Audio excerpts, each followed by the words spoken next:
Kisah ini diceritakan oleh Anas bin Malik dari kitab Durratun Nasihin. Suatu pagi, usai sholat Idul Fitri, seperti biasa Rasulullah SAW mengunjungi rumah demi rumah untuk bersilaturahim dan mendoakan kaum muslimin. Mereka semua terlihat gembira, terutama anak-anak. Tiba-tiba Rasulullah SAW melihat seorang gadis kecil duduk bersedih di ujung jalan. Gadis kecil itu memakai pakaian bertambal, memakai sepatu usang. Rasulullah bergegas menghampiri. Gadis kecil itu menangis terseduh-seduh sambil menutup wajah. Dengan penuh kasih sayang, Rasulullah memegang lembut kepala gadis itu. "Mengapa kamu menangis? Bukankah ini adalah hari raya?" tanya Rasulullah. Gadis kecil itu terkejut, tapi ia masih belum mengangkat kepala. Ia menjawab terbata-bata, "Semua anak ingin merayakan hari raya bersama orang tuanya. Semua anak bermain dengan riang gembira. Namun, aku teringat pada ayahku. Itu sebabnya aku menangis. Waktu itu hari raya terakhir bersamanya. Ayahku membelikanku gaun berwarna hijau dan sepatu baru.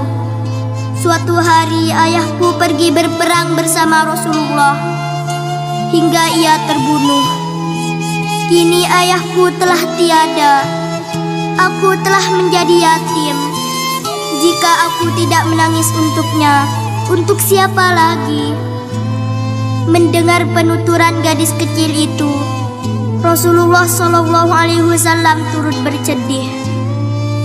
Dengan penuh kasih sayang, beliau membelai kepala gadis itu seraya berkata, "Anakku, hapuslah air matamu. Apakah kamu ingin agar aku menjadi ayahmu? Apakah kamu ingin Fatimah menjadi kakak perempuanmu dan Aisyah menjadi ibumu? Bagaimana anakku?" Mendengar rentetan kalimat tersebut, gadis kecil itu berhenti menangis. Ia mengangkat kepala dan memandang laki-laki yang membelai kepalanya dengan takjub. Ia seolah tidak percaya dengan penglihatannya. Masya Allah, benar laki-laki ini adalah Rasulullah. Gadis kecil itu mengangguk setuju. Lalu mereka pun bergandengan tangan menuju rumah Rasulullah. Hati gadis kecil itu pun diliputi jutaan kebahagiaan yang sulit dilukiskan.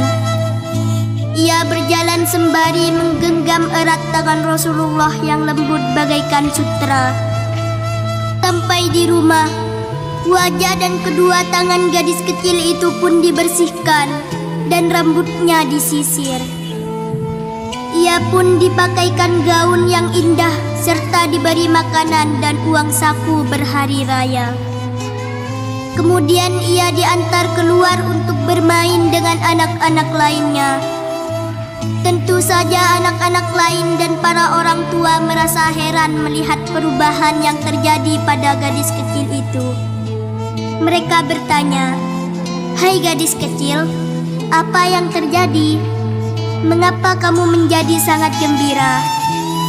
Sambil menunjukkan gaun dan uang sakunya, gadis kecil itu pun menjawab, "Akhirnya, aku memiliki ayah. Siapa yang tidak bahagia memiliki ayah seperti Rasulullah? Aku juga memiliki seorang kakak perempuan bernama Fatimah. Ia menyisir rambutku dan mengenakanku gaun yang indah ini. Aku merasa sangat bahagia. Ingin rasanya aku memeluk seluruh dunia beserta isinya." Saudaraku, perhatikanlah di sekitar kita. Banyak anak yang tak lagi memiliki seorang ayah, ibu, atau bahkan kedua-duanya. Mereka ada yang tinggal di panti-panti asuhan, ada yang tinggal bersama keluarga mereka dengan kondisi serba kekurangan. dalam kondisi usia yang masih amat kecil. Mereka harus hidup tanpa kasih sayang dan bimbingan orang tuanya. Kewajiban kita untuk memperhatikan, menyantuni dan mengasihi mereka.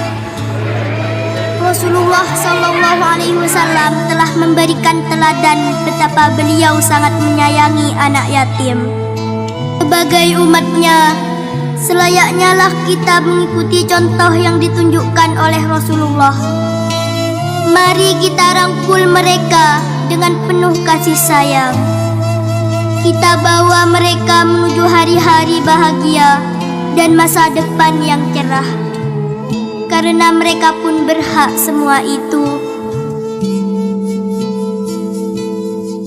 Terima kasih kepada semua lapisan yang telah mensukseskan acara santunan anak yatim pada malam ini.